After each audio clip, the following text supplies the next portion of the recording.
are a lot of career fairs. As I said, the first career fair in the fall is the most important one because that is for full-time jobs as well as for internships and everything.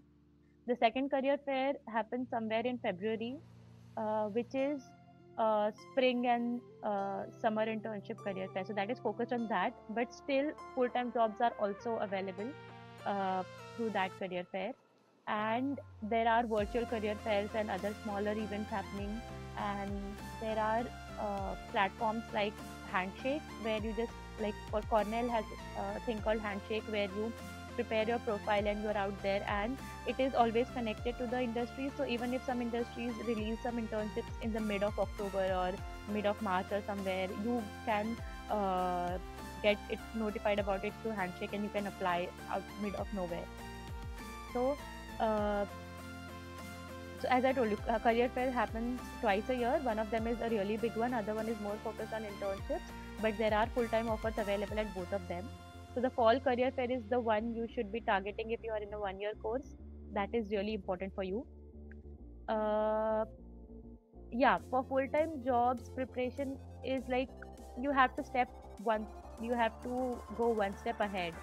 For internships, it was like you weren't sure if you would get it, and if you get it, will it convert to full-time job? So there are more uncertainties, and you are pretty much relaxed in terms of internships than a full-time job.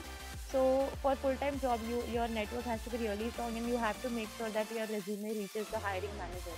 So you have to be in touch with the people with hiring power, and keep in like keep contacting them, and keep talking to them, keep good network with them.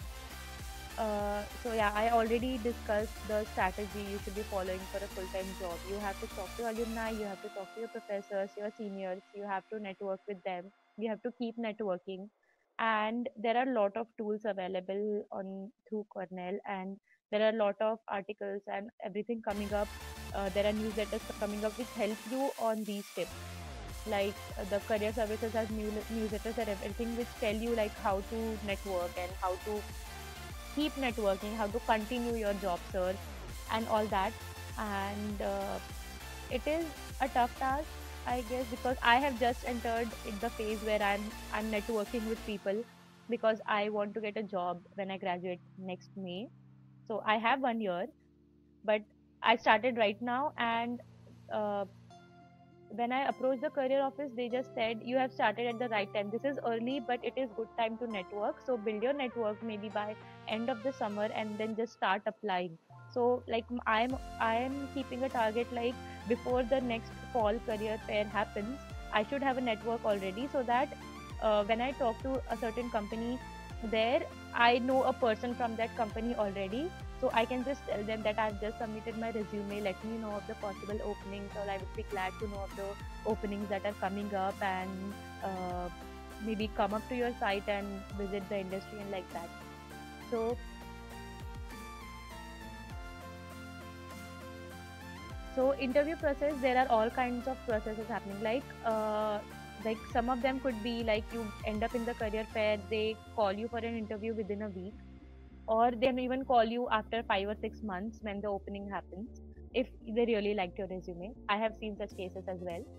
And some interviews happen on campus through Cornell, like they are arranged on campus by Cornell.